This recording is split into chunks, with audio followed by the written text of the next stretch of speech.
ನೀವು ಈ ಬ್ರಹ್ಮಾಂಡದಲ್ಲಿ ಎಲ್ಲಿ ಬೇಕಾದ್ರೆ ಹೋಗಿ ವಾಪಸ್ ಬರ್ಬೋದು. ನೀವು ಕ್ಷಣ ಮಾತ್ರದಲ್ಲಿ ಹೋಗಿ ಕ್ಷಣ ಮಾತ್ರದಲ್ಲಿ. ಸಾಮಾನ್ಯವಾಗಿ ಸಾಕಷ್ಟು ಸತಿ ಅವರೇ ಕರ್ಕೊಂಡು ಹೋಗೋದು, ಅವರೇ ಕರ್ಕೊಂಡು ಹೋಗ್ತಾರೆ, ಜೊತೆಯಲ್ಲಿ ಕರ್ಕೊಂಡು ಬರ್ತಾರೆ. ಒಂದು ಸತಿ ಏನಾಯಿತು, ನಾನು ಮನೋವತಿಗೆ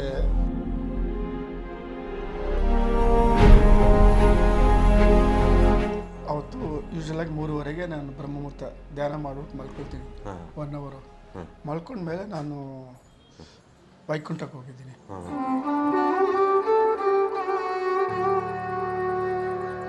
ಸಾಧುಗಳು ಗುರುಗಳು ಇವರೆಲ್ಲ ಇದಾರಲ್ಲ, ಈಗ ನಾವು ನೋಡಿರೋದು ಗಡ್ಡ ಬಿಟ್ಕೊಂಡು, ಋಷಿಗಳು ಯಾರು ಗಡ್ಡ ಬಿಟ್ಕೊಂಡು ಜಟ ಬಿಟ್ಕೊಂಡಿಲ್ಲ. ನಾವು ಕೇಳಿದ್ವಿ ಗುರುಗಳನ್ನ, ಅವರೆಲ್ಲ ನೀಟಾಗಿ ಫ್ಲೋಯಿಂಗ್ ಹೇರ್ಸ್ ಇಟ್ಕೊಂಡು ನೀಟಾಗಿ ಮೀಸೆ ಇದು ಎಲ್ಲ ಶೇವ್ ಮಾಡಿ ಅಷ್ಟು ಪರ್ಫೆಕ್ಟಾಗಿರೋರು. ನಮ್ಮ ಗುರುಗಳು ಹೆಂಗಿದ್ರು ಅದೇ ಥರ ಇರೋರು.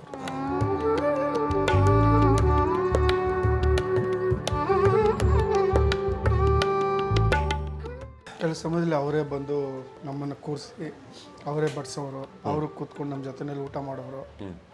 ಆ ಥರ ಒಂಥರ ಅಷ್ಟು ನೀಟಾಗಿ ನಮ್ಮನ್ನು ನೋಡ್ಕೊಳ್ತಾ ಇದ್ರು.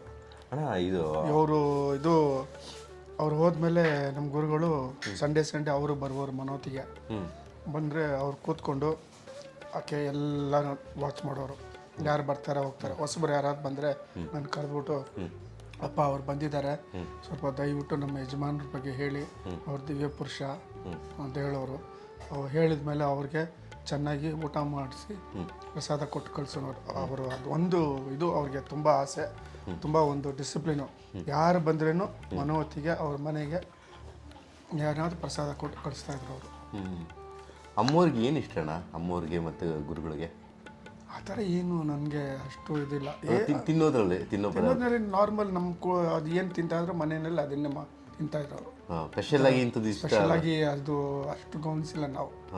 ಕೆಲವರಿಗೆ ಹೋಳಿಗೆ ಅಂದರೆ ಇಷ್ಟ, ಸ್ವೀಟ್ ಅಂದರೆ ಇಷ್ಟ, ಅದೆಲ್ಲ ಏನು ಆ ಥರ ಸ್ಪೆಷಲ್ ಏನಿಲ್ಲ, ಎಲ್ಲವೂ ಸೇವೆ ಮಾಡ್ತಾಯಿದ್ರು ಅವರು. ಅಮ್ಮವರು ನಿಮಗೆ ನೀವು ಏನೋ ಒಂದು ಐಟಮ್ ಇಷ್ಟ ಬೀಳ್ತೀರ? ಅದು ಏನಾಯಿತು, ಒಂದು ಸತಿ ನಾನು ಆನಂದು ಕೂತ್ಕೊಂಡಿದ್ವಿ, ವಾಪಸ್ ಗುರುಗಳು ಕೂತ್ಕೊಂಡಿದ್ರು. ನನಗೆ ಆ ಕಾಲದಲ್ಲಿ ಫಿಶ್ ಫ್ರೈ ಅಂದರೆ ತುಂಬ ಇಷ್ಟ. ಸೊ ನನಗೆ ಬಾಕ್ಸ್ನಲ್ಲಿ ಫಿಶ್ ಫ್ರೈ ತಿನ್ನಬೇಕು ಅಂತ ಒಂದು ಯೋಚನೆ ಬಂತು. ಸರಿ ಅಂತ ಅವತ್ತು ಹೋಗ್ಬಿಟ್ವಿ. ನೆಕ್ಸ್ಟ್ ಡೇ ಬಂದ್ವಿ, ನಾನು ಆನಂದ್. ಎಂಟ್ರ್ ಆಗ್ತಾನೆ ಅಮ್ಮವ್ರು ನಿಂತ್ಕೊಂಡಿದ್ರು ಡೋರ್ ಹತ್ರ. ನನ್ನ ಕೈ ಹಿಂಗೆ ಹಿಡ್ಕೊಂಡ್ರು, ಬಾ ನೀನಂದ್ರು. ಆನಂದ್ ಬರೋಕ್ಕೆ ಬಂದ, ನೀನು ಹೋಗಿ ಗುರುಗಳ ಹತ್ರ ಕೂತ್ಕೊಂಡು ಮಾತಾಡ್ತಾ ಇರು ಅಂದ. ಸರಿ ಅಂತ ಕರ್ಕೊಂಡು ಕಿಚನ್ ಕರ್ಕೊಂಡು ಹೋದ್ರು. ಒಂದು ಸ್ಟೂಲ್ ಹಾಕಿದ್ರು, ಕೂತ್ಕೊಂಡ್ರು. ಒಂದು ತಟ್ಟೆನಲ್ಲಿ 7 ಫಿಶ್ ಫ್ರೈ ತೊಗೊಂಡು ಬಂದ್ಕೊಟ್ರು. ತೊಗೋತೀನಿ ಅಮ್ಮ, ಏನಮ್ಮ ಇದು ಅಂದ್ರೆ, ಇಲ್ಲ ನೀನು ತಿನ್ನು ಆಮೇಲೆ ಹೇಳ್ತೀನಿ ಅಂದರು. ಸರಿ ಅಂತ ಎಲ್ಲ ತಿನ್ಬಿಟ್ಟು ಕೈ ಕರ್ಕೊಂಡು ಕೂತ್ಕೊಂಡ್ರೆ ಅವ್ರು ಹೇಳಿದ್ರು, ನಿನ್ನೆ ನಿನಗೆ ಮನಸ್ಸಿನಲ್ಲಿ ತಿನ್ಬೇಕಂತ ಆಸೆ ಬಂತು ಫಿಶ್ ಫ್ರೈ, ನೀವು ಹೋದ್ಮೇಲೆ ಗುರುಗಳು ನಾನು ಕರೆದು ಹೇಳಿದ್ರು, ಈ ಥರ ಸತೀಶ್ಗೆ ತಿನ್ಬೇಕಂತ ಆಸೆ ಇದೆ ಫಿಶ್ ಫ್ರೈ, ನೀನು ಹೋಗಿ ಮಾರ್ಕೆಟ್ನಲ್ಲಿ ತೊಗೊಂಡು ಬಂದು ಮಾಡಿಕೊಡು ಅವನಿಗೆ ಅಂತ. ಅದು ಮಾಡಿಕೊಟ್ಟಿದ್ದೀನಿ ಅಂದರು. ಸೊ ಯಾರು ಮಾಡ್ತಾರೆ ಹೇಳಿ ಆ ಥರ. ಈಗ ನೀವು ಅಮರವ್ರ ಜೊತೆ ಅಥವಾ ಅಮ್ಮವ್ರ ಜೊತೆ ಎಲ್ಲಾದರೂ ಒಂದು ಸ್ಪಿರಿಚುವಲ್ ಜರ್ನಿ ಎಲ್ಲಾದರೂ ಹೋಗಿದ್ರಾ? ಆ ಥರ ಔಟ್ಸೈಡ್ ಎಲ್ಲೂ ಹೋಗಿಲ್ಲ, ಅಷ್ಟೇ. ಬೆಂಗಳೂರು ಬಿಟ್ಟು ಅವ್ರ ಜೊತೆಯಲ್ಲಿ ಎಲ್ಲಿ ನಾವು ಹೋಗಿಲ್ಲ. ಒಂದು ಸತಿ ಏನಾಯಿತು, 2000 ಆ ಇಯರ್ ಮರ್ತೋಗ್ಬಿಟ್ಟೆ ಕರೆಕ್ಟಾಗಿ. ನಾನು ಶಬರಿಮಲೆಗೆ ಹೋಗ್ತಾಯಿದ್ದೆ, ನಾನು ಆನಂದ್. ಒಂದು ಸತಿ ಹೋಗಿದ್ವಿ. ಆಮೇಲೆ ಏನಾಯಿತು, ಒಂದು ಸತಿ ಬಂದ್ಬಿಟ್ಟು ಆನಂದ್ ಬಂದು ಕರೆದ ಕೇಳ್ದ. ನಾವು ಅಪೋಸಿಟ್ ಮನೆ ಪುರುಷೋತ್ತಮ ರೋಡ್ನಲ್ಲೇ ಇದ್ವಿ, ಆಪೋಸಿಟ್ ಮನೆ. ಈ ಸತಿ ಶಬರಿಮಲೆಗೆ ಹೋಗೋಣ ಬಾ ಅಂತ. ಆಯಿತು ಅಂತ ಇಬ್ಬರು ಏನು ಮಾಡಿದ್ವಿ, ಮಾಲೆ ಹಾಕ್ಕೊಂಡ್ವಿ. ಇನ್ನೇನು 7 ದಿವಸ ಇದೆ ಹೋಗೋಕ್ಕೆ. ಬಾ ಅಮ್ಮವ್ರ ಹತ್ರ ಹೋಗಿ ಆಶೀರ್ವಾದ ತೊಗೊಳ್ಳೋಣ, ಗುರುಗಳು ಇರಲಿಲ್ಲ ಅವಾಗ. ಸರಿ ಅಂತ ಹೋದ್ವಿ. ಹೋಗಿ ಅಮ್ಮವ್ರು ಕೂತ್ಕೊಂಡ್ರು, ನಮಸ್ಕಾರ ಮಾಡಿಬಿಟ್ಟು, ಅಮ್ಮ ಈಗ ಆಶೀರ್ವಾದ ಮಾಡಿ ಶಬರಿಮಲೆಗೆ ಹೋಗ್ತಾ ಇದ್ದೀವಿ ಅಂತ. ಅವರು ನೋಡಿಬಿಟ್ಟು ಟಕ್ಕಂತ, ನಾನು ಬರ್ತೀನಿ ನಿಮ್ಮ ಜೊತೆನಲ್ಲಿ ಅಂದ್ಬಿಟ್ರು. ಯಾರು? ಅಮ್ಮವರು ಬರ್ತೀನಿ. ನಾನು ಬರ್ತೀನಿ ಶಬರಿಮಲೆಗೆ. ಅಮ್ಮ ವಯಸ್ಸಾಗಿದೆ ನಿಮಗೆ, ಅದೆಲ್ಲ ನಡಿಬೇಕು ಕಷ್ಟ ಅಂದರೆ ಕೇಳಲಿಲ್ಲ ಅವರು. ನಾನು ಬರ್ತೀನಿ, ನಾನು ಡಿಸೈಡ್ ಮಾಡಿದ್ದೀನಿ, ನೀವು ಕರ್ಕೊಂಡು ಹೋಗ್ತೀರಾ, ನಾನೇನು ಮಾಡಬೇಕು? ನೀವೇನು ಮಾಡೋಂಗಿಲ್ಲ, ನಾವು ಇಷ್ಟನೇ ದಿನ ಬರ್ತೀವಿ, ನೀವು ಏನು ಬೇಕೋ ನಿಮ್ಮದು ಡ್ರೆಸ್ ಎಲ್ಲ ಪ್ಯಾಕ್ ಮಾಡಿ ಇಟ್ಕೊಂಡಿದ್ರು. ಅವ್ರ ಮಗಳು ಬಂದರು, ಮಗಳು ಬೇಡ ಅಂತ ಕೇಳಿದ್ರು. ಅವರು ಹಠ, ಹೋಗ್ತೀನಿ. ಆವಾಗ ಮೈತ್ರಿ ಬಂದ್ಬಿಟ್ಟು ನನ್ನ ರಿಕ್ವೆಸ್ಟ್ ಮಾಡ್ಕೊಂಡೆ, ಅಪ್ಪ ನಿನ್ನ ಜವಾಬ್ದಾರಿ ಕರ್ಕೊಂಡೋಗಿ ಕರ್ಕೊಂಡು ಬಾ, ಅವ್ರು ಎಷ್ಟು ಕೇಳಿದ್ರೆ ಇನ್ಮೇಲೆ ಕೇಳಲ್ಲ, ಅವ್ರು ಡಿಸೈಡ್ ಮಾಡಿದ್ರೆ ಅದು ಅವ್ರು ಮಾಡ್ತಾರೆ ಅವರು ಅಂತ ಹೇಳಿದ್ರು. ಸರಿ ಅಂತ ಅವತ್ತು ದಿವಸ ಬಂದ್ವಿ, ರೆಡಿಯಾಗಿ ಕೂತಿದ್ರು, ಕೂತ್ಕೊಂಡ್ರು ನಮ್ಮ ಜೊತೆಯಲ್ಲಿ ಟಿ ಟಿನಲ್ಲಿ. ಆರಾಮಾಗಿ ಹೋದ್ವಿ, ಎಲ್ಲ ಕಡೆ ಹೋದ್ವಿ. ಆ ಪಂಪದಿಂದ ಹತ್ತಬೇಕು ಸನ್ನಿಧಾನಕ್ಕೆ. ಒಂದು ಸತಿನ ಕೆಳಗೆ ಕೂತ್ಕೊಂಡಿಲ್ಲ ಸ್ವಾಮಿ. ಆ ಎರ್ಮುಡಿ ಇಟ್ಕೊಂಡು ನಕ್ಕೊಂಡು ಮಾತಾಡ್ಕೊಂಡು ಸ್ಮೈಲ್ ಮಾಡಿಕೊಂಡು ಕ್ಲೀನಾಗಿ ಹತ್ಬಿಟ್ರು. ಮೇಲೆ ಗಂಟೆ ಹತ್ಬಿಟ್ರು. ಒಬ್ರಿಗೂ ಒಂದು ತೊಂದರೆ ಕೊಟ್ಟಿಲ್ಲ ಅವರು. ಹತ್ಬಿಟ್ವಿ. ಏನಾಯಿತು, ವಿರಿ ಇತ್ತು, ವಿರಿನಲ್ಲಿ ಹೋಗಿ ಸೆಟ್ಲ್ ಆಗಿಬಿಟ್ಟು ಬಂದ್ವಿ. ಬಂದ್ಬಿಟ್ಟು ಜನಗಳೆಲ್ಲ ಇದ್ದರು. ಸರಿ ಅಂತ ದರ್ಶನ ಆಯಿತು. ಅರೌಂಡು 10 ಗಂಟೆಗೆ ಏನಾಯಿತು, ಇನ್ನೊಂದ್ಸತಿ ದರ್ಶನ ಮಾಡಬೇಕು ಅಂದರು. ನಾನು ಹೇಳ್ದೆ, ಅಮ್ಮ ಇಲ್ಲಮ್ಮ ಆಗಲ್ಲ, 10 ಗಂಟೆ ಮೇಲೆ ಹೆಂಗಸರನ್ನ ಕಳಿಸಲ್ಲ, ಅಲ್ಲಿ ಮಂಗ್ಲಿ ಆಗ್ತದೆ, ಹರಿವರ್ಸಾರ ಹಾಡು ಹೇಳ್ತಾರೆ, ಅವಾಗ ಯಾರು ಹೆಂಗಸರನ್ನ ಸೇರಿಸಲ್ಲ, ಬರೀ ಗಂಡಸಿರ್ತಾರಮ್ಮ, ಬೇಡ ನೀನು ಬಾ, ನೀನು ಹೋಗೋಣ ಅಂತ ಕೈ ಹಿಡ್ಕೊಂಡು ಹೋದ್ವಿ. ಹೋದರೆ ಅಲ್ಲಿ ಎಲ್ಲ ಜಾಗ ಬಿಟ್ಟರು ಅವ್ರಿಗೆ, ಏನು ಯಾರು ತಡೆ ಮಾಡಿಲ್ಲ. ಮುಂದ್ಗಡೆ ನಿಂತ್ಕೊಂಡು ನೋಡಿದ್ವಿ, ಆ ಹಾಡು ಹೇಳಿದ್ರು ಅಯ್ಯಪ್ಪಂದು. ಆಮೇಲೆ ಇದು ಅಮ್ಮವ್ರು ಹೇಳಿದ್ರೆ ಇಲ್ಲ ಅಲ್ಲಿ ಅವರು ರೆಗ್ಯುಲರ್ ಆಗಿರ್ತಾರೆ ಅಲ್ಲಿ. ಆಮೇಲೆ ಕಷಾಯ ಕೊಟ್ರು ಎಲ್ಲರಿಗೂ, ಹರ್ಬಲ್ ಕಷಾಯ ತೊಗೊಂಡ್ವಿ, ಬಂದು ಮಲ್ಕೊಂಡ್ಬಿಟ್ವಿ. ನೆಕ್ಸ್ಟ್ ಡೇ ಇನ್ನೊಂದು ಸತಿ ದರ್ಶನ ಮಾಡ್ಬೇಕಂದ್ರು. ಹೋದರೆ ಸಿಕ್ಕಾಪಟ್ಟೆ ಜನ, ಫುಲ್ಲು. ಏನು ಮಾಡೋದು ಗೊತ್ತಿಲ್ಲ, ಏನಪ್ಪ ಮಾಡೋದು, ಇಷ್ಟು ರಶ್ ಇದೆಯಲ್ಲ ಎಲ್ಲ. ಹೆಂಗೆ ಅವರೊಬ್ಬರೇ ಹೆಂಗಸರು, ನಾನು ಇದ್ದೀನಿ. ಸಡನ್ನಾಗಿ ಒಂದು ವ್ಯಕ್ತಿ ಬಂದ, ಒಳ್ಳೆ ಪರ್ಸ್ನಾಲಿಟಿ, ಮಲಯಾಳಿ ಡ್ರೆಸ್ಸು, ಪಂಚೆ, ಮೇಲ್ಗಡೆ ಏನಿಲ್ಲ, ಒಂದು ಗೋಲ್ಡನ್ ಚೈನು, ಟೈಗರ್ ಉಗುರು, ಕೊಂಡೆ ಹಾಕ್ಕೊಂಡು, ಮೀಸೆ ಇಟ್ಕೊಂಡು ಸಖತ್ತಾಗಿದೆ. ಕಣ್ಣಂತೂ ಪವರ್ಫುಲ್ಲು, ಫೇಸು ಅಷ್ಟು ಗ್ಲೋ ಆಗಿತ್ತು, ಎಲ್ಲ ಪವರ್ಫುಲ್. ಇದು ಬಂದ್ಬಿಟ್ಟು ಬನ್ನಿ ನಾನು ಕರ್ಕೊಂಡು ಹೋಗ್ತೇನೆ, ಅಮ್ಮನವ್ರ ಕೈ ಹಿಡ್ಕೊಂಡು ಹೋಗ್ತಾ ಇದ್ದಾನೆ. ಎಲ್ಲರೂ ದಾರಿ ಬಿಟ್ಬಿಡಪ್ಪ. ನಾನು ಹಿಂದ್ಗಡೆ ಹೋದೆ, ಎಸ್ ಬೇಕು ನೋಡಿ ಅಂದರು. ಒಂದು 20 ನಿಮಿಷ ಅಲ್ಲಿ ನಿಂತ್ಕೊಂಡಿದ್ವಿ, ಯಾರು ನಮ್ಮನ್ನು ಅಂಟಿಲ್ಲ, ಹೋಗು ಅಂತ ಹೇಳಿಲ್ಲ. ಆಯ್ತು ಹೋಗೋಣ ಅಂದರು. ಆಚೆ ಬಂದ್ವಿ, ಬಂದ್ಬಿಟ್ಟು ನಿಂತ್ಕೊಂಡ್ವಿ. ಅಮ್ಮ ಅವರು ದುಡ್ಡು ಕೊಡು, ಅವ್ರು ಕೊಡಬೇಕಂತ. ನಾನು ಪರ್ಸ್ ಇದು ಬೆಲ್ಟ್ ಇತ್ತಲ್ಲ ಮಾಡಿ ದುಡ್ಡು ತಗೊಳ್ತಾ ಇದ್ದೆ. ಅವರು ಹಿಂಗೆ ನೋಡಿದ್ರು, ಆ ಮನುಷ್ಯ ಪತ್ತೆ ಇಲ್ಲ. ಅವರು ಹೆಸರು ಹೇಳಿದ್ರು, ಹಿಂಗೆ ನಪ್ಕ ಇದೆ, ನಾನು ಶಂಕರನ್ ಕುಟ್ಟಿ ನನ್ನ ಹೆಸರು ಅಂತ ಹೇಳಿದ್ರು ಅವರು. ಅಲ್ಲೆಲ್ಲ ಹುಡ್ತಪ್ಪ, ಸಿಕ್ಕಿಲ್ಲ.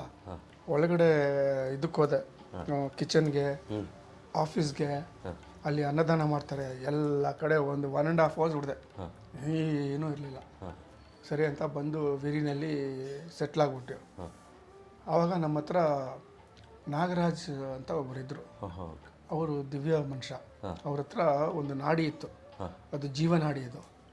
ಅದು ನಾವು ಪ್ರಶ್ನೆ ಕೇಳಿದ್ರೆ ಹೇಳ್ತಾ ಇತ್ತು, ಹಂಗೆ ಲೆಟರ್ಸ್ ಫಾರ್ಮ್ ಆಗ್ತಾಯಿತ್ತು. ದೇವಿ ಶ್ರೀನಾಡಿ ಅಂತ. ಆವಾಗ ಕೂತ್ಕೊಂಡು ಎಲ್ಲರೂ ಮಲ್ಕೊಂಡ್ಮೇಲೆ ಕೇಳಿದ್ವಿ. ಅದ್ನಲ್ಲಿ ಕೇಳಿದ್ರೆ ಅದ್ನಲ್ಲಿ ಲೆಟ್ರ್, ಅದು ಆವಾಗ ಫಾರ್ಮ್ ಆಗ್ತಿದೆ ಲೆಟ್ರಿಂಗು, ಲೈಟ್ ಥರ. ಯಾರು ಅಂತ ಕೇಳಿದ್ರೆ ಬಂದಿರೋರು ಯಾರು ಅಂತ.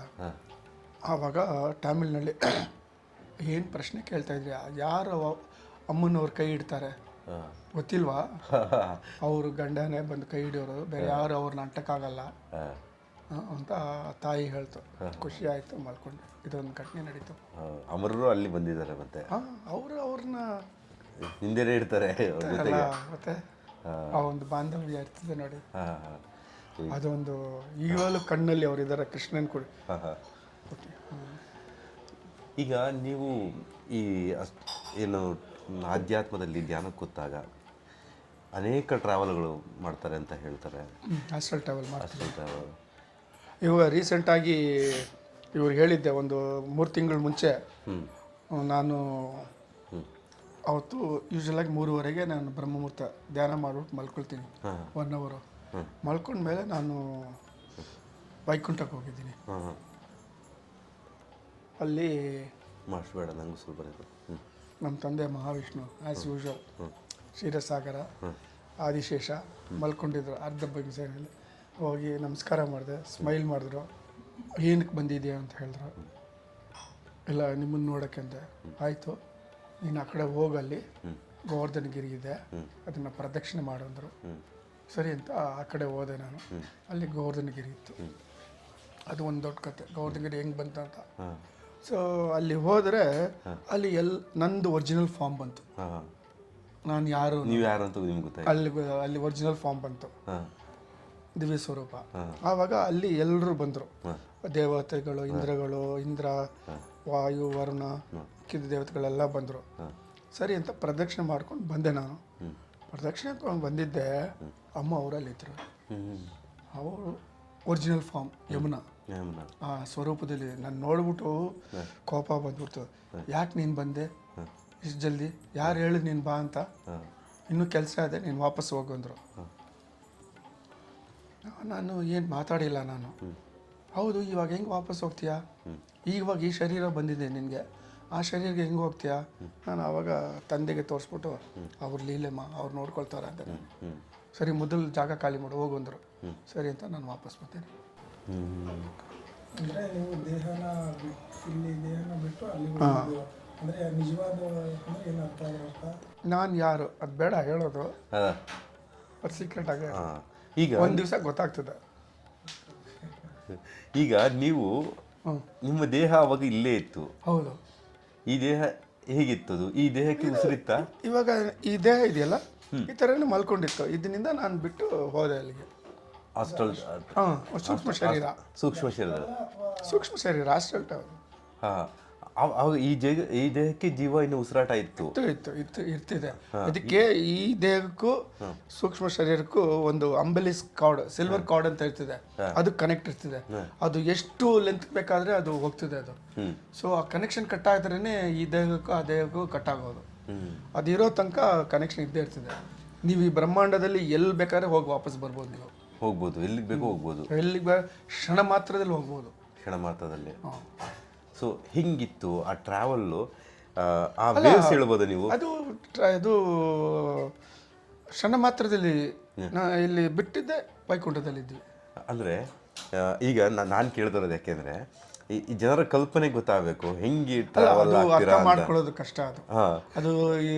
ಅದು ನಾವು ವಿವರಿಸಕ್ಕೆ ಹೇಳಕ್ಕಾಗಲ್ಲ. ಯಾಕೆಂದರೆ ಒಂದು ಲೂಪ್ ಹೋಲಲ್ಲಿ ಹೋದ್ರ ಒಂದು ಸ್ಪೀಡ್ ಟ್ರೈನ್ ಹೋಗ್ತದಲ್ಲ, ಆ ಥರ. ಅದು ನಿಮಗೆ ಆಧ್ಯಾತ್ಮಿಕ ಮಾಡುವಾಗ ಆ ಒಂದು ಸಿದ್ಧಿ ನಿಮಗೆ ಬರ್ತಿದೆ. ಅದನ್ನ ಪ್ರಕಾರ ನಾವು ಹೋಗ್ತೀವಿ ಬರ್ತೀವಿ. ನಾವು ಕೆಲವು ಸಮಯದಲ್ಲಿ ಸಾಮಾನ್ಯವಾಗಿ ಸಾಕಷ್ಟು ಸತಿ ಅವರೇ ಕರ್ಕೊಂಡು ಹೋಗೋದು, ಅವರೇ ಕರ್ಕೊಂಡು ಹೋಗ್ತಾರೆ, ಜೊತೆಯಲ್ಲಿ ಕರ್ಕೊಂಡು ಬರ್ತಾರೆ. ಒಂದು ಸತಿ ಏನಾಯಿತು, ನಾನು ಮನೋವತಿಗೆ ಬೇಡ, ಇದು ಅಮ್ಮನವ್ರದ್ದಲ್ಲಿ ಇದು ಇಷ್ಟಪಡಲ್ಲ. ಸೊ ಆ ಥರ ಆಧ್ಯಾತ್ಮಿಕ ಬಂದು ನೀವು ಎಲ್ಲಿ ಬೇಕಾದರೂ ಹೋಗ್ಬೋದು ಬರ್ಬೋದು. ನೀವು ಒಂದು ಗುರು ಇರಬೇಕು. ಈಗ ನಾವು ಗುರು ಇಲ್ದಿರ ನಾವು ಧ್ಯಾನ ಕೂತ್ಕೊಂಡ್ರೆ ಹೇಗೆ? ಏನು ಪ್ರಯೋಜನ ಇಲ್ಲ, ಸಮಸ್ಯೆಗಳು ಬರುತ್ತೆ, ಫಲ ಸಿಕ್ಕಲ್ಲ. ಗುರು ಇದ್ರೇ ನಿಮಗೆ ದಾರಿ ತೋರಿಸ್ತಾರೆ, ನಿಮಗೆ ಗೈಡ್ ಮಾಡ್ತಾರೆ, ನಿಮ್ಮ ಹಿಂದ್ಗಡೆನೇ ಇರ್ತಾರೆ. ನೀವೇನೋ ತಪ್ಪು ಮಾಡ್ತಾ ಇದ್ರೂ ಅದನ್ನು ಸರಿ ಮಾಡ್ತಾರೆ. ಆ ಒಂದು ಶಕ್ತಿ ಇದೆ ಅವ್ರಿಗೆ. ಈ ಆಸ್ಟ್ರಲ್ ಟ್ರಾವೆಲ್ ಬಗ್ಗೆ ಇನ್ನಷ್ಟು ಏನಾದರೂ ಮಾಹಿತಿ ಹೇಳ್ಬೋದಾ? ಇನ್ನಷ್ಟು ಕುತೂಹಲ. ಅಲ್ಲ, ಅದು ಎಲ್ಲರೂ ಮಾಡ್ತೀರಾ, ನೀವು ಮಾಡ್ತೀರಾ, ಡೈಲಿ ಎಲ್ಲರೂ ಮಾಡ್ತಾರೆ. ಏನಂದರೆ ಅವ್ರಿಗೆ ಗೊತ್ತಾಗಲ್ಲ, ಹೋಗಿ ಬರ್ತೀರಾ ಅಷ್ಟೇ. ನಾವು ಇವಾಗ ನಮಗೆ ಗೊತ್ತಿದ್ರೆ ನಾವು ಇವಾಗ ಇಲ್ಲಿಂದ ನಾವು ಕಾಶಿಗೆ ಹೋಗ್ಬೇಕಂದ್ರೆ ಹೋಗಿ ಬರ್ತೀವಿ ನಾವು, ಆ ಥರ. ಈಗ ಮಲಗಿರ್ಬೇಕಾದ್ರೆ ಕೆಲವರು ಈ ಕನಸು ರೂಪದಲ್ಲಿ ಒಂದು ಟ್ರಾವೆಲ್ ಮಾಡ್ತಾರೆ, ಅದೇ ಆಸ್ಟ್ರಲ್ ಟ್ರಾವೆಲ್ ಅನ್ನೋದು. ಅದೇ ಆಸ್ಟ್ರಲ್ ಟ್ರಾವೆಲ್ ಅಂದರೆ ಎಲ್ಲೂ ನಿಜವಾಗ್ಲೂ ನಾವು ಏನೋ ಮಾಡ್ತಾರೋ ಥರನೇ ಅನುಭವಕ್ಕೆ ಬಂದ್ಬಿಡುತ್ತೆ ಅವ್ರಿಗೆ. ಹೌದು, ಇವಾಗ ನಾವು ಫಿಸಿಕಲ್ ಆಗಿದ್ದೀವಲ್ಲ, ಆ ಸೂಕ್ಷ್ಮ ಶರೀರದಲ್ಲಿ ಅದೇ ಥರ ಇರ್ತೀವಿ ನಾವು. ಮಲಗಿದ್ದಾಗ ಬೇರೆ, ನಿದ್ದೆಯಲ್ಲಿ ಇರ್ತೀವಿ, ಅದು ನಮ್ಗೆ ಹೊರಗಿರಲ್ಲ. ಈ ಧ್ಯಾನದಲ್ಲಿ ಕುಂತ್ಕೊಂಡಾಗ ಅದು ಹೋಗ್ಬೋದು. ಅದು ಪರಕಾಯ ಪ್ರವೇಶ ಅಂತ ಒಂದು ಸಿದ್ಧಿ ಇದೆ. ಅದು ಕಲ್ತ್ಕೊಂಡ್ರೆ ನೀವು ಕೂತ್ಕೊಂಡು ಒಂದು ಜಾಗದಲ್ಲಿ ರೂಮ್ನಲ್ಲಿ ಲಾಕ್ ಮಾಡಿಕೊಂಡು ನೀವು ದೇಹ ಬಿಟ್ಟು ಹೋಗಿ ವಾಪಸ್ ಬರ್ಬೋದು. ಶಂಕರಾಚಾರ್ಯರು ಮಾಡಿದ್ರಲ್ಲ, ಶಂಕರಾಚಾರ್ಯ ಕತೆ ಗೊತ್ತಲ್ಲ, ಆ ಥರ. ಅದು 64 ಸಿದ್ಧಿನಲ್ಲಿ ಅದೊಂದು ಸಿದ್ಧಿ. ಇಲ್ಲ, ಗೊತ್ತಿದ್ದು ಹೋಗ್ಬೋದು ಅದು. ಇವಾಗ ಆಸ್ಟ್ರಲ್ ಟ್ರಾವೆಲ್ ಬಂದ್ಬಿಟ್ಟು ಸಾಮಾನ್ಯವಾಗಿ 90% ಗೊತ್ತಿಲ್ಲದ್ರೆ ಎಲ್ಲೂ ಹೋಗ್ತಾರೆ ಬರ್ತಾರೆ. ಬಟ್ ಪರಕಾಯ ಪ್ರವೇಶ ಆ ಥರ ಅಲ್ಲ. ನೀವು ಕೂತ್ಕೊಂಡು ನೀವು ಬಾಡಿನ ಬಿಡ್ತೀರಾ, ನೀವಾಗಿ ಆಚೆ ಬರ್ತೀರಾ, ಹೋಗ್ಬಿಟ್ಟು ತಿರ್ಗಾ ವಾಪಸ್ ಬರ್ತೀರಾ. ಅಣ್ಣ ಮತ್ತೆ ಎಲ್ಲೆಲ್ಲಿ ಹೋಗಿದ್ರಣ್ಣ ನೀವು ಆಸ್ಟ್ರಲ್ ಟ್ರಾವೆಲ್? ಅಲ್ಲ ಅವರು ಸಾಕಷ್ಟು ಕಡೆ ಕರ್ಕೊಂಡು ಹೋಗಿದ್ದಾರೆ. ಅಪ್ ಟು ಪರಬ್ರಹ್ಮಲೋಕ ಬಾರ್ಡರ್ಗೆ ಹೋಗಿ ಬಂದಿದ್ವಿ ನಾವು. ಎಲ್ಲರನ್ನು ಕರ್ಕೊಂಡು ಹೋಗಿದ್ದಾರೆ. ಒಂದು ಸತಿ ಕೇಳಿದೆ ನಾನು, ಶನಿವಾರ ಅವ್ರು ಹೇಳೋರು, ನೀವು ಆಸ್ಟ್ರಲ್ ಟ್ರಾವೆಲ್ ಹೋಗಬೇಕು, ಈ ಜಾಗಕ್ಕೆ ಹೋಗ್ತೀವಿ, ಎಲ್ಲ ರೆಡಿ ಮಾಡ್ಕೊಳ್ಳಿ ಅಂತ. ಸೊ ಹೋಗಿ ನಾವು ಬಂದುಬಿಟ್ರೆ ನಾನು ಮೋಹನ್ ಆನಂದ್ ನೆಕ್ಸ್ಟ್ ಡೇ ಕೂತ್ಕೊಳ್ತಾ ಇದ್ದೀವಿ. ಕೂತ್ಕೊಳ್ಳುವಾಗ ಅವರು ಕೇಳೋರು, ಏನೇನು ನೀವು ಜ್ಞಾಪಕ ಇದೆ ಅಂತ. ಸೊ ಆನಂದ್ ಹೇಳ್ತಾಯಿದ್ರು, ಮೋಹನ್ ಹೇಳ್ತಾಯಿದ್ರು, ಅವರೊಬ್ಬರು ಚೆನ್ನಾಗಿ ಜ್ಞಾಪಕ ಇತ್ತು. ನನಗಷ್ಟು ಜ್ಞಾಪಕ ಇರಲಿಲ್ಲ, ನನಗೇನೋ ಒಂದೋ ಎರಡೋ. ಸೊ ಆವಾಗ ಅವರು ಎಲ್ಲ ಜೋಡಿಸಿ ಆ್ಯಕ್ಚುಲಾಗಿ ಇದಾಯ್ತಪ್ಪ ಅಂತ ಹೇಳೋರು. ನಿಮಗಾಗಿದ್ದ ಅನುಮಾನ ಅವರೇ ಹೇಳ್ಬಿಡೋರು, ಈ ಥರ ಹೋಗಿದ್ವಿ, ಈ ಥರ ಆಯಿತು ಅಂತ ಹೇಳೋರಲ್ಲ ಅವರು. ಈಗ ನೀವು ಆಸ್ಟ್ರಲ್ ಟ್ರಾವೆಲ್ ಹೋಗ್ಬೇಕಾದ್ರೆ ನಿಮ್ಮ ದೇಹ ಈ ದೇಹನ ಬಿಟ್ಟು ಮೇಲೆ ಹೋಗಿರ್ತದಲ್ಲ, ಹೌದು. ಆವಾಗ ನಿಮಗೆ ಪುನರ್ಜನ್ಮಗಳದೆಲ್ಲ ಏನಾದರೂ ಗೆತ್ನ ಬರುತ್ತೆ? ಬೇರೆ ಬೇರೆ ಜನ್ಮಗಳದ್ದು ಇಲ್ಲ, ಅದು ಲಾಕ್ ಆಗಿರ್ತದೆ. ಲಾಕ್ ಆಗ್ಬಿಡುತ್ತೆ. ಒಂದು ಸತಿ ನೀವು ಮಗು ಆಚೆ ಬರ್ತದಲ್ಲ, ಆವಾಗ ನಿಮ್ಮ ಮೆಮರಿ ಲಾಸ್ ಆಗಿಬಿಡ್ತದೆ. ಆ ಮಗು ಇದು ಗರ್ಭದಲ್ಲಿ ಇರೋ ತನಕ ನಿಮಗೆ ಪೂರ್ವಜನ್ಮ ಎಲ್ಲ ಜ್ಞಾಪಕ ಇರ್ತದೆ ನಿಮಗೆ. ಅಲ್ಲ ನೀವು ಯೋನಿನಿಂದ ಆಚೆ ಬಂದ ಮೇಲೆ ಮಗು ಜೀವ ಬರ್ತದಲ್ಲ, ಪ್ರಾಣ ಸೂರ್ಯನಾರಾಯಣ ಕೊಡ್ತಾರಲ್ಲ, ಆವಾಗ ಮೆಮರಿ ಲಾಸ್ ಆಗ್ಬಿಡುತ್ತೆ. ಈಗ ನೀವು ಟ್ರಾವೆಲ್ ಮಾಡಿದಾಗ ನೀವು ಅವಾಗಲೇ ಹೇಳಿದ್ರೆ ನೀವು ಯಾರು ಅನ್ನೋದು ನಿಮ್ಗೆ ಅರಿವು ಬಂತು ಅಂತ. ಆ ಸಂದರ್ಭಕ್ಕೆ ನೀವು ಏನೇನಾಗಿದ್ರಿ, ಆ ಕತೆ ಹಿಂದಿಂದೆಲ್ಲ ಒಂದಷ್ಟು ವಿಚಾರಗಳು ನಿಮಗೆ ಬಂದಿರುತ್ತದೆ. ಅದೆಲ್ಲ ಬೇಡ, ಅದು ಹೇಳಬಾರ್ದು. ಅದ ಹೇಳೋದು ಬೇಡ, ಆದರೂ ಅಂದರೆ ಒಂದಷ್ಟು ವಿಚಾರಗಳು ನಿಮ್ಗೆ ಬಂದಿರ್ತದೆ. ಅಲ್ಲ, ಅದ್ರ ಬಗ್ಗೆ ಚಿಂತೆ ಪ್ರಯೋಜನ ಇಲ್ಲ. ಒಂದ್ಸತಿ ನಾವೆಲ್ಲ ಕೂತ್ಕೊಂಡಿದ್ದೀವಿ ವುಡ್ಲ್ಯಾಂಡ್ಸ್ನಲ್ಲಿ ಊಟ ಮಾಡೋಕ್ಕೆ 3 ಗಂಟೆಗೆ ಟಿಫನ್ ಆರ್ಡರ್ ಮಾಡಿ ಬಂದು ತಿಂತಾ ಇದ್ವಿ. ಆವಾಗ ಕೂಲಾಗಿ ಹೇಳಿದ್ರು, ನೀವೆಲ್ಲ ಕೃಷ್ಣನಿಂದ ನೀವು ಸತ್ರಿ ಅಂತ. ಮಹಾಭಾರತ ಟೈಮ್ನಲ್ಲಿ, ಯುದ್ಧ ಆಗಬೇಕಾದಾಗ ಮಹಾಭಾರತ ಟೈಮ್ನಲ್ಲಿ. ಆವಾಗ ನಾನು ಕೇಳಿದೆ, ಸರ್ ನಾನು ಯಾರು ಹೇಳಿ ಅಂದೆ ನಾನು. ಅದನ್ನ ತಿಳ್ಕೊಂಡು ನೀನೇನು ಮಾಡ್ತೀಯಾ? ಸಪೋಸ್ ನೀನು ಇದು ಅಂತ ನಾನು ಹೇಳ್ತೀನಿ ನಾನು, ಇವಾಗ ನಿನ್ಗೆ ಯೂಸ್ ಇದೆಯಾ? ಯೂಸ್ ಇಲ್ಲಲ್ಲ, ಸೇವೆ ಮಾಡಂದ್ರೆ ಅಷ್ಟೇ. ಇವಾಗ ನಾನು ಯಾರು ಅನ್ನೋದು ತಿಳ್ಕೊಂಡು ಇವಾಗ ಏನು ಪ್ರಯೋಜನ ಇಲ್ಲ ಅಷ್ಟೇ. ಈಗ ಇನ್ನೊಂದು, ಇದು ನನಗೆ ಒಂದಷ್ಟು ಗುರುಗಳಿಂದ ತಿಳ್ಕೊಂಡಿದ್ದೀನಿ, ಆದರೂ ಒಂದು ಮಾತಿಗೆ ಕೇಳ್ತೀನಿ. ಈಗ ದೇವರಾಗಿರ್ತಾರೆ, ಅವರು ಈ ಪ್ರಪಂಚಕ್ಕೆ ಬಂದಾಗ ಅವ್ರಿಗೆ ಅವ್ರ ಸಾವು ಏನೋ ಅವ್ರ ಮರಣ ಬರೋದು, ಒಂದು ಕಾಯಿಲೆಯಿಂದ ಬರ್ಬೋದು, ಅಥವಾ ಅವ್ರ ಕಾಯಿಲೆ ಬಂದಿರ್ಬೋದು, ಈ ಥರದ್ದೆಲ್ಲ ಆಗುತ್ತಲ್ಲ, ದೇವ್ರಿಗೂ ಇರುತ್ತೆ ಆ ಥರ. ದೇವ್ರಿಗೆ ಯಾಕೆ ಬರುತ್ತೆ? ಇವಾಗ ರಮಣ ಮಹರ್ಷಿ ತಗೊಳ್ಳಿ, ಅವ್ರು ಚೆನ್ನಾಗಿದ್ರು. ಅವ್ರು ಬೇರೆ ಕರ್ಮಗಳು ಅವ್ರು ಹೇಳ್ದೆ ಅವ್ರು ತಗೊಂಡಿದ್ರು, ಅವ್ರಿಗೆ ಥ್ರೋಟ್ ಕ್ಯಾನ್ಸರ್ ಬಂತು. ರಾಮಕೃಷ್ಣ ಪರಮಹಂಸ ಅವ್ರಿಗೂ ಥ್ರೋಟ್ ಕ್ಯಾನ್ಸರ್ ಬಂತು. ಸೊ ಈ ಥರ ಏನಾಗ್ತದೆ, ಅವರು ಸ್ಪಿರಿಚುವಲ್ ಪರ್ಸನಾಲಿಟೀಸ್, ಅವ್ರಿಗೆ ಡಿಫ್ರೆನ್ಸ್ ಮಾಡ್ಕೊಳ್ತಾರೆ. ದೇಹ ಬೇರೆ, ಆತ್ಮ ಬೇರೆ. ಆ ಒಂದು ಜ್ಞಾನ ಬಂದ ಮೇಲೆ ಇದು ದೇಹ ಅನುಭವಿಸ್ತದೆ, ಆತ್ಮ ಅನುಭವಿಸಲ್ಲ. ಸೊ ಅವ್ರು ಸಪ್ರೇಟ್ ಆಗ್ತಾರೆ. ಸೊ ಅದು ಅವರು ಆ ಲೆವೆಲ್ ಬೇರೆ, ಅದು ಎಕ್ಸ್ಪ್ಲೇನ್ ಮಾಡೋಕ್ಕಾಗಲ್ಲ. ಅದು ನೋವು ಇರ್ತದೆ, ಬಾಡಿಗೆ ಪೈನ್ ಇರ್ತದೆ, ಆತ್ಮಕ್ಕೇನಿಲ್ಲ. ಆ ಸ್ಥಿತಿ ಬಂದಮೇಲೆ ನೋವು ಇದ್ರೇನೋ ಒಂದು, ನೋವು ಇಲ್ಲ ಅಂದ್ರೇನೋ ಒಂದು. ಅಲ್ಲ, ಕೆಲವರು ಅಂತಾರೆ ಅವರು ದೇವರಲ್ಲ, ಗುಣ ಮಾಡ್ಕೊಂಬೋದಾಗಿತ್ತಲ್ಲ ಅಂತಾರೆ. ಆ ಥರ ಎಲ್ಲ ಏನಿಲ್ಲ. ಈ ದೇಹ ತಗೊಂಡ್ಮೇಲೆ ಕರ್ಮ ಬಂದೇ ಬರ್ತದೆ, ಅದನ್ನು ಅನುಭವಿಸ್ಲೇಬೇಕದು. ಈ ದೇಹಕ್ಕೆ ಬಂದ ಕರ್ಮನ ಅನುಭವಿಸ್ಬೇಕು. ಹೌದು, ಅದು ದೇವರಾಗಲಿ ಇನ್ನೊಬ್ಬರಾಗಲಿ ಯಾರೇ ಆಗಲಿ. ಅಲ್ಲಿ ಈ ಪ್ರಪಂಚಕ್ಕೆ ಬಂದಾಗ ಈ ಪ್ರಪಂಚದಲ್ಲಿ ಏನಿದೆಯೋ ಆ ನಿಯಮಕ್ಕೆ ಕಟ್ಟು ಬಿದ್ದು ಅದೆಲ್ಲ ಅನುಭವಿಸ್ಲೇಬೇಕು. ಇವಾಗ ಶಿರಡಿ ಸಾಯಿಬಾಬಾ ಇಲ್ವಾ, ಅವರು ಎಲ್ಲರ ಕರ್ಮ ತಗೊಂಡು ಕೊನೆಯಲ್ಲಿ ಅವರು ಕಷ್ಟ ಬಿದ್ದು ಅವರು ದೇಹ ಬಿಟ್ರಲ್ಲ, ಆ ಥರ. ಅಂದರೆ ಆಮೇಲೆ ಈ ಎಷ್ಟೋ ಜನ ಬಂದು ಕಾಲಕ್ಕೆ ಬೆಳಗ್ಗೆ ಬರ್ತಾರೆ. ಅದು ನೋಡಿ, ಸ್ಪರ್ಶ ಮಾಡಬಾರ್ದು. ಸ್ಪರ್ಶ ಮಾಡಿದ್ರೆ ಏನಾಗ್ತದೆ, ಇವಾಗ ಅದಕ್ಕೆ ನಾನು ಯಾರನ್ನೂ ಅಂಟಕ್ಕೆ ಬಿಡಲ್ಲ. ಅದು ಅಂಟಿದ್ರೆ ಏನಾಗ್ತದೆ, ನನ್ನ ಕರ್ಮ ಅವ್ರಿಗೆ ಹೋಗ್ತದೆ, ಅವ್ರ ಕರ್ಮ ನನಗೆ ಬರ್ತದೆ, ಟ್ರಾನ್ಸ್ಫರ್ ಆಗ್ಬಿಡ್ತಾರೆ. ಅದಕ್ಕೆ ನಮ್ಮ ಗುರುಗಳು ಯಾರನ್ನೂ ಅಂಟಕ್ಕೆ ಬಿಡ್ತಾ ಇಲ್ಲ. ಅವ್ರಿಗೆ ಸಾಫ್ ಸೀದಾ ಹೇಳೋರು, ನೋ ನಮಸ್ಕಾರನೂ ಮಾಡಕ್ಕೆ ಬಿಡ್ತಾ ಇಲ್ಲ ಅವರು. ಅವ್ರ ಕರ್ಮಗಳು ಟ್ರಾನ್ಸ್ಫರ್ ಆಗುತ್ತೆ. ಅವ್ರು ಹೇಳೋರು, ತಂದೆ ತಾಯಿ ಗುರು ಬಿಟ್ಟು ಬೇರೆ ಯಾರಿಗೂ ನಮಸ್ಕಾರ ಮಾಡಬಾರ್ದು ನೀವು ಅಂಟಿ. ತಂದೆ ತಾಯಿ ಗುರು ಅಷ್ಟೇ, 3 ಜನ. ಯಾಕೆ 3 ಜನಕ್ಕೆ ನಾವು ನಮಸ್ಕಾರ ಹಾಕಬೇಕು? ಅಂದರೆ ಕಾಲು ಮುಟ್ಟಿ ಅದು ಅವಾಗ ಕರ್ಮ ಟ್ರಾನ್ಸ್ಫರ್ ಆಗಲ್ವಾ? ಇಲ್ಲ, ಅದು ಬೇರೆ ಥರ. ಅದು ವೇದದಲ್ಲಿ ಆ ಥರ ಒಂದು ಸಿಸ್ಟಮ್. ಅದು ತಂದೆ ತಾಯಿ ಅನ್ನೋದು ಒಂದು ಶ್ರೇಷ್ಠ ಸ್ಥಾನ. ಅವ್ರಿಗೆ ನೀವು ನಮಸ್ಕಾರ ಮಾಡಿದ್ರೆ ಅವ್ರ ಆಶೀರ್ವಾದ ಬರ್ತದೆ, ಆವಾಗ ನಿಮ್ಮಲ್ಲಿರೋ ನೆಗೆಟಿವ್ ಎಲ್ಲ ಹೋಗ್ತದೆ. ಹಾಂ. ಗುರು ಆ ಶಕ್ತಿ ಇದೆ, ನಿಮ್ಗೆ ಏನೇ ಇದ್ರೂ ಅದು ತಗೊಂಡು ಇದಾಗ್ತದೆ.